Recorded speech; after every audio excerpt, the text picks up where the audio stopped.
The news in detail.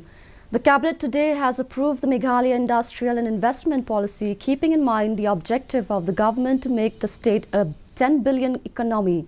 Talking to reporters after the Cabinet meeting, Chief Minister Conrad K. Sangma informed that the state government at the same time has also come out with the industry's Meghalaya agency to basically ensure maximum investment in the private sector comes into the state.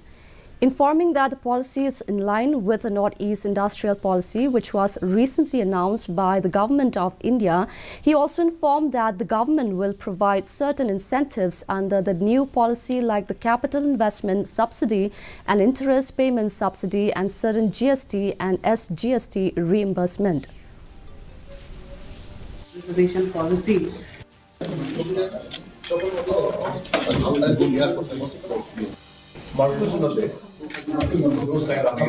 We have come out with the new industrial and investment policy, and this has also been aligned with the Northeast policy that has come in recently, which was announced by Government of India last week. And in this new industrial policy, there are different areas of incentives that we are giving, whether it is from the capital investment that we'll be providing to interest subsidy, incentive for interest payments will be provided, and at the same time we'll be providing also certain components of GST, the SGST,